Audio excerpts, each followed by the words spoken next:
C'est pas Mélanie. Une chance sur deux.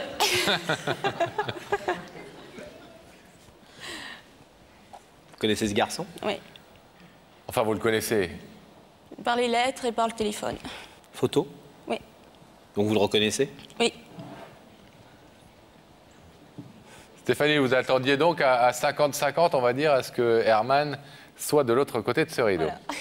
Est-ce que vous voulez savoir ce qu'Herman est venu vous dire ce soir, Stéphanie? Bien sûr. Oui? Vous avez une petite idée? Non. Non.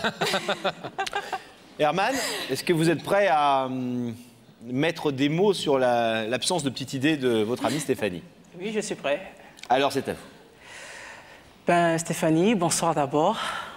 Je suis vraiment très contente de te voir. Et de prime abord, j'aimerais te rassurer. Ma démarche n'a pas de but très particulier. En fait, on se connaît depuis pas mal de temps et tu sais qu'on est de très grands amis, on est de très bons amis. Et donc, tu sais que dans ce domaine-là, on n'a rien à se prouver. Mais si je suis venue, enfin, si je t'ai invité ce soir à cette émission, c'est pour te dire que depuis quelques années, depuis un certain temps, il y a beaucoup de choses qui ont évolué dans mes sentiments à ton égard. Depuis un certain temps, à un certain moment de ma vie, j'éprouvais de drôles de sensations lorsque je devais avoir de tes nouvelles. Et lorsque je pensais à toi dans la journée, j'étais tout chose.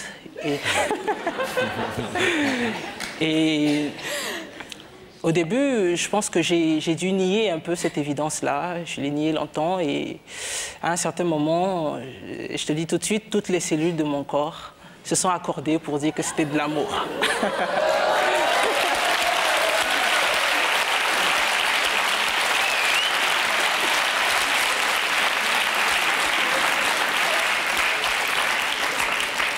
Puis voilà, je n'ai pas osé te le dire dans les lettres parce que je trouvais ça assez impersonnel.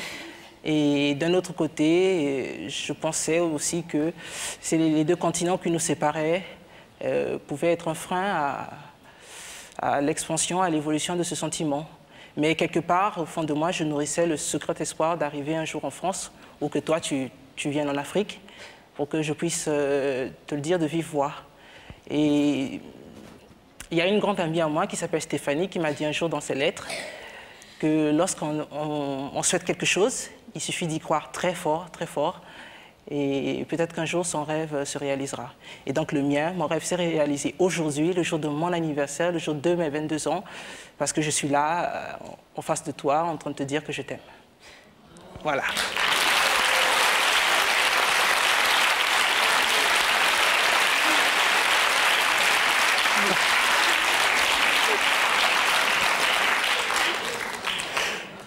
Un garçon qui sait parler aux femmes, hein, à 22 ans.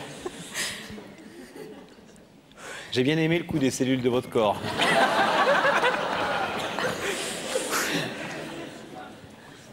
Belle façon d'exprimer ce qu'on ressent parfois. C'est sûr. Bref, Herman s'est offert ce soir un joli cadeau d'anniversaire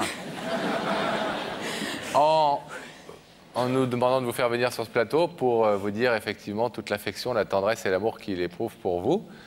Ça va? J'en pleure. Ouais, on voit, oui.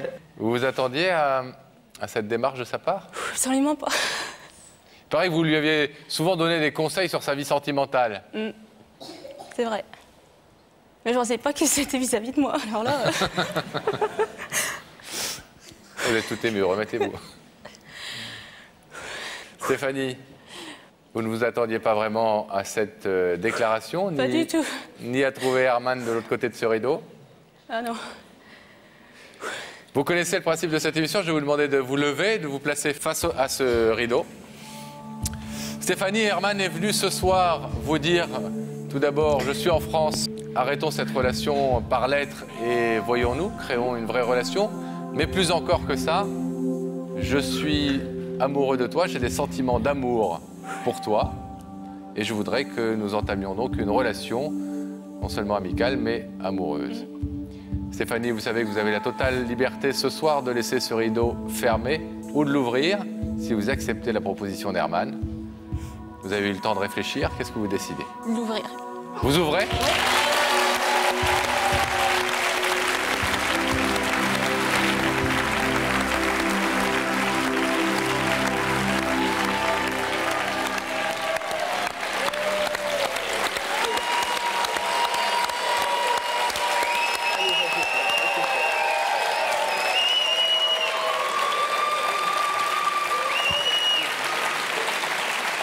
On vous laisse repartir parce que vous êtes très pressés de vous retrouver, c'est normal.